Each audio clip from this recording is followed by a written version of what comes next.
Welcome to the Writing in Your Jammies podcast. I'm your host, Jeannie Hall, and I'm a creative inspiration coach who helps writers reignite their creative sparks. This podcast is here to help you knock down any barriers that stand between you and your dreams. You can do it. Join me.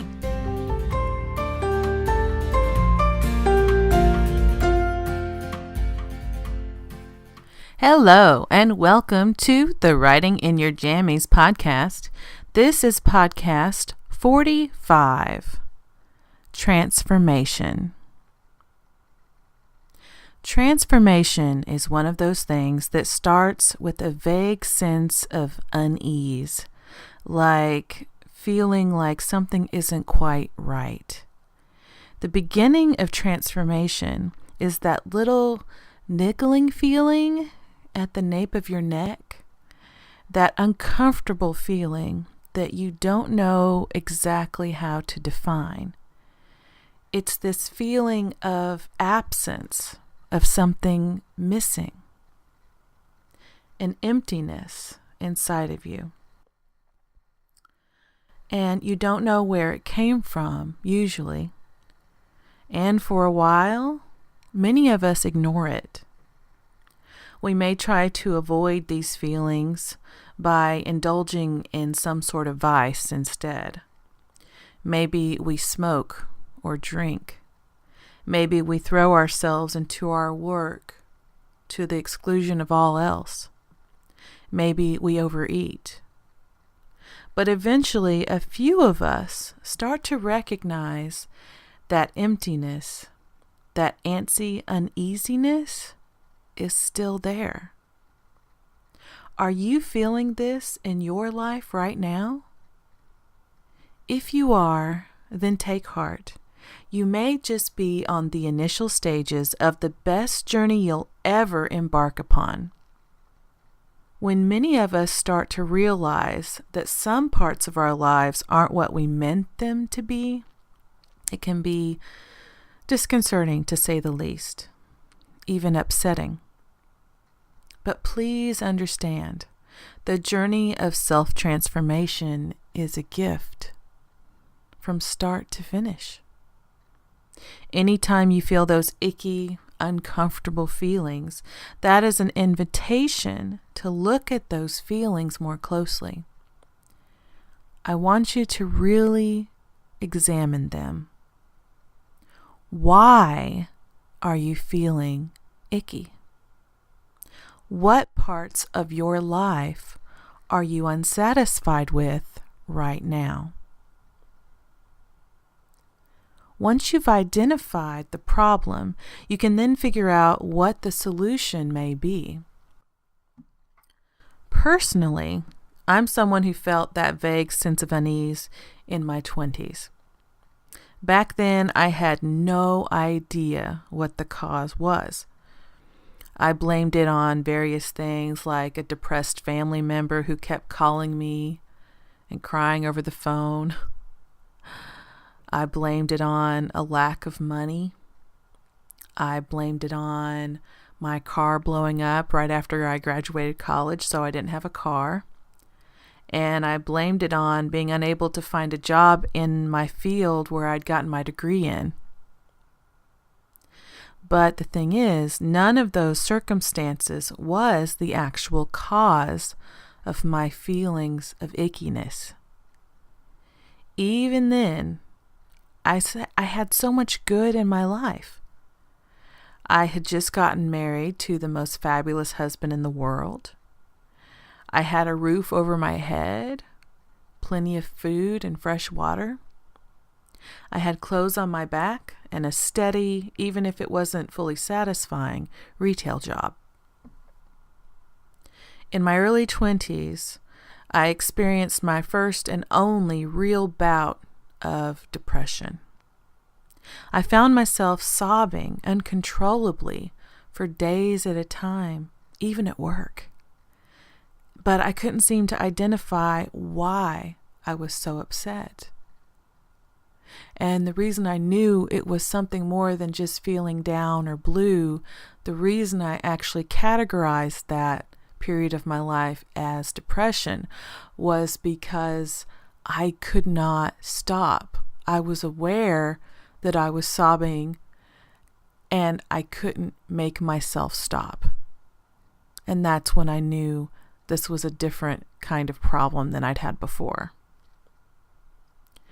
Eventually, though, that horrible empty feeling subsided, and I found a job I liked much better, still in retail, but I liked it a lot better. And I was promoted twice in that company, so I thought life was pretty good.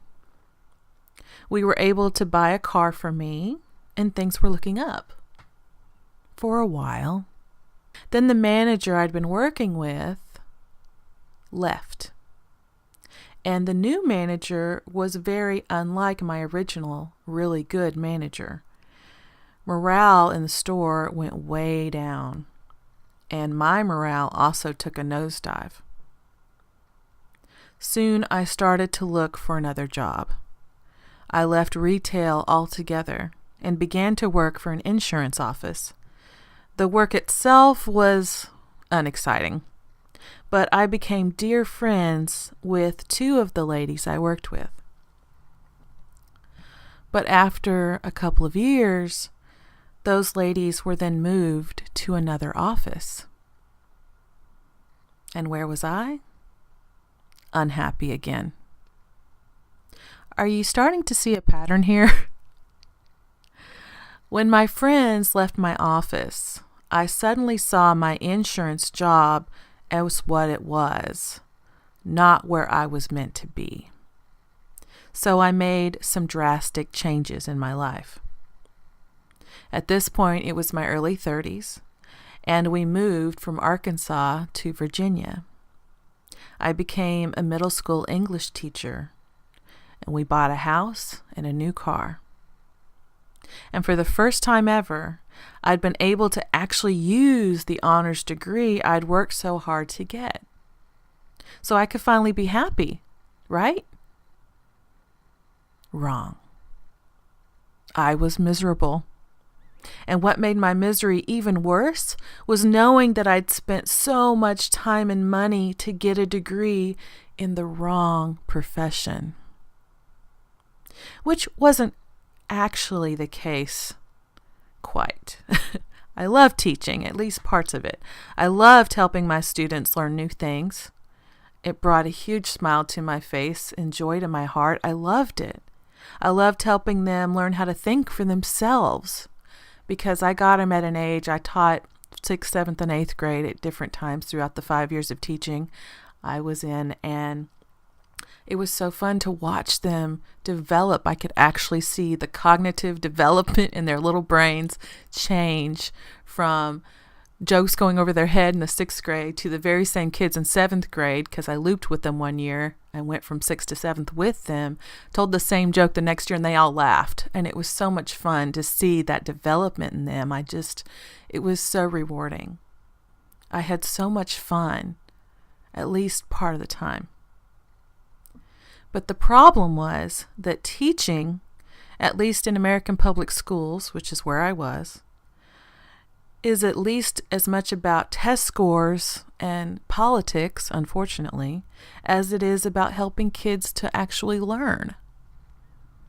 And the stress of this knowledge and combating with different situations at school and work, being switched from a great school to the lowest school in the district as far as accomplishments and things like that, it actually made me physically ill. I was actually sick a lot of the time. Teachers get a lot of sick days, and I used every single one. Every summer I dreaded going back, especially once they switched me to that other school. And I just knew I wasn't going to be able to make a difference as much as I thought maybe I could. I thought I could stick with it and make a difference, but I was literally terribly ill, and my blood pressure tripled, and all sorts of issues were coming up health-wise, and I realized I had to leave.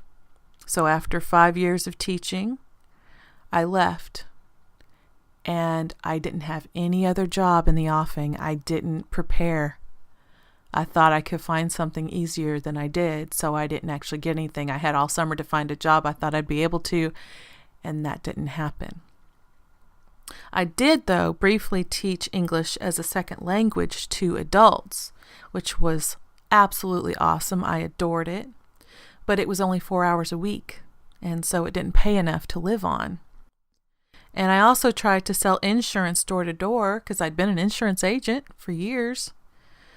But that plan failed epically.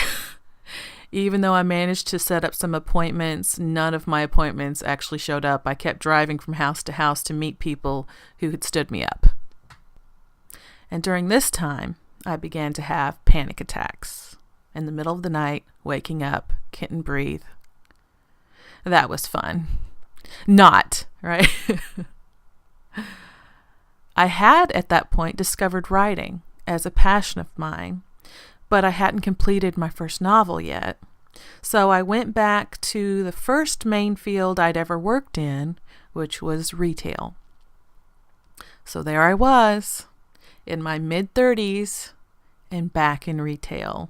Part-time retail even, that's all they had. Desperation had become my middle name. Now I tell you this story not to garner sympathy, but to illustrate an important point.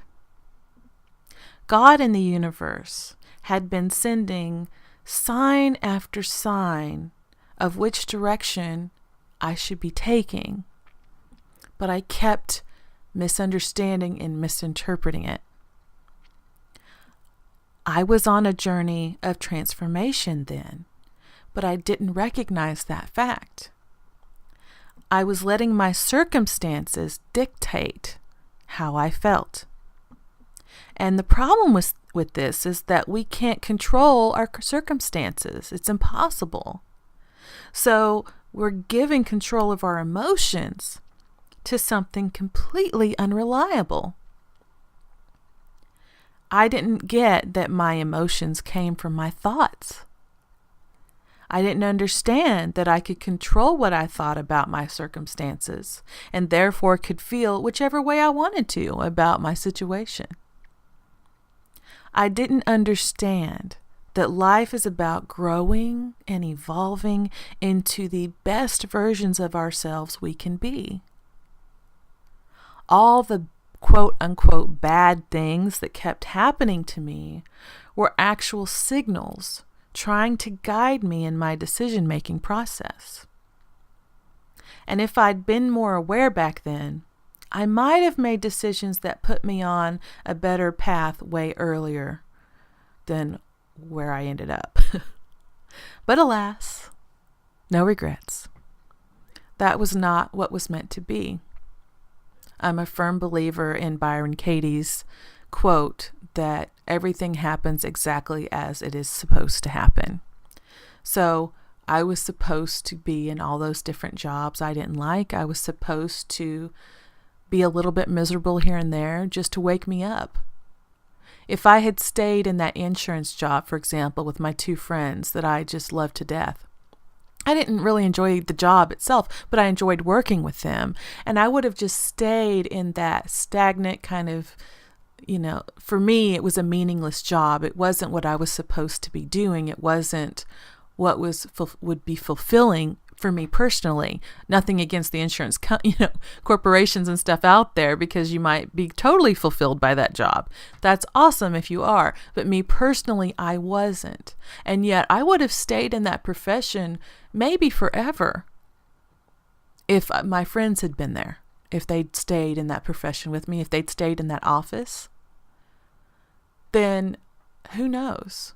I may have stayed too, just because I loved their friendship and being around them every day. So it didn't matter that I was doing a job that was completely pointless to my life. I think the reason that they got moved from my office and promoted out elsewhere, which is great for them, is because I was not meant to be there anymore. And it took the shock of them leaving and me being unhappy, left behind, for me to see that. It's like, what are you even doing, Jeannie? What are you doing in insurance? You don't even like this, really. I liked helping my clients, but I didn't like the job per se overall. I had just been there because I had made 2 wonderful friends. That's the only reason that I was getting up and going to work every morning, because I enjoyed their company, which is a benefit all its own. But I feel like that's not what I was meant to be doing long term. And I feel like that was just God and the universe showing me, no, this is not for you. This is not where you're going to spend the majority of your life. And so that's why I think that happened the way it did. And I didn't really discover spirituality and the law of attraction and NLP, which is neuro-linguistic programming, for those of you new to that term. I didn't find any of those practices and teachings until pretty recently in my life, just a few years ago. And it took me crashing and burning a few times before I finally got the message that I needed to look inside of myself for the answers. Being connected to the divine means we all have unlimited access to the wisdom of the ages. That's what it means. But for a long time, I was too busy overeating and freaking out and believing the only way to make money was to work for some big corporation or for the government before I could see the truth. I believed in what I'd seen up to that point in my life, which is understandable. Most, if not all of us, are that way. We go by what we know. We go by what our experience is, what our past has been. And we start to believe it, even if that's not actually the truth. The truth is, we all have unlimited capacities to be whatever we want. Free will means we have the choice to do and be and have whatever it is we want. That is our gift to us. That is our birthright.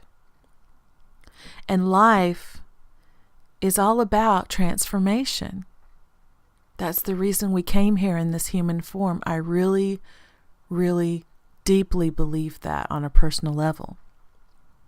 It's about growing and being willing to see yourself outside of your comfort zone and knowing you can still do it anyway. You can face your fears. You can be brave and courageous. And you can live the life of your dreams rather than wishing that you had what someone else has, or seeing someone else be successful and go, boy, must be nice. Right? Stop saying it must be nice for them and start pursuing how you can actually get there yourself. Life is about trusting and having faith in yourself. And my personal transformation has been about realizing I wanted to help people. I wanted to teach and to write, but I also wanted the freedom to do that in my own way. And now that I've discovered that, everything has changed for the better. That unease, icky, uncomfortable feeling, that antsiness, all those feelings that I experienced throughout my 20s and 30s that I could not put my finger on why I felt that way. I could not figure it out. It was just this vague, nebulous thing that I could not put my finger on. But once I realized, when I found the law of attraction and I found the spiritual teachings, all of a sudden everything made sense. There's nothing in my life that I've experienced that has been a waste. There's nothing in my life that has been there for no reason. There are no coincidences in this world. That is my profound belief. And it has served me very, very well. Because as soon as I started to believe that, everything had a purpose. Everything had meaning. So I no longer felt this empty absence of what's the point? I think a lot of people run into that, and it gets them in trouble, and they start experiencing depression and other problems, because if life is meaningless or pointless, then why are we here, right? If you really think about that, it doesn't make any sense. Why? Why would we be here for no point, right? I think that's crazy, personally. I don't think that's the truth at all. I think we are all divine creatures, spiritual beings in human form that are meant for great and wonderful destinies. But it's up to us on whether or not we choose to fulfill those destinies or not. And you decide what your destiny is. If you've ever watched The Secret, you'll see Neil Donald Walsh up there at the end talking on his little magical chalkboard. He said, there is no magic chalkboard in the ethers in the universe saying, my name is so-and-so and my destiny is this. No, we all create our own purpose and our own destinies. That's up to us. That's the whole free will part, right? So now I look within and find my own happiness and peace there. I look for guidance and new opportunities, and now I find them everywhere. I am embarking on a new life as a coach and an online teacher, and I'm writing to help people now, which is so amazingly rewarding, all of that. That's why I'm pursuing it. That's why I'm taking massive action, which means I'm not going to stop until I have it. The real results of that. That's me. So as transformations go, I feel like mine has been more than worth it. What about you? Are you in the middle or just starting out on your own transformation? Does that icky, uncomfortable feeling that you've been experiencing suddenly make sense? If it does, I'd love for you to tell me all about it in the comments. All right, guys, have a beautiful day, week, month, and year. Bye-bye.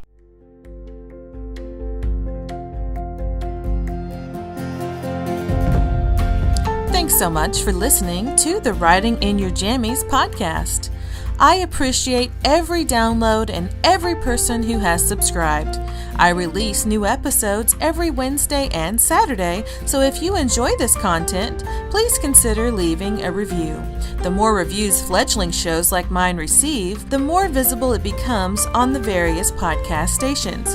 Each review helps, so if you enjoy what I've been sharing, please help others find this show by leaving a brief review. Thanks again for listening.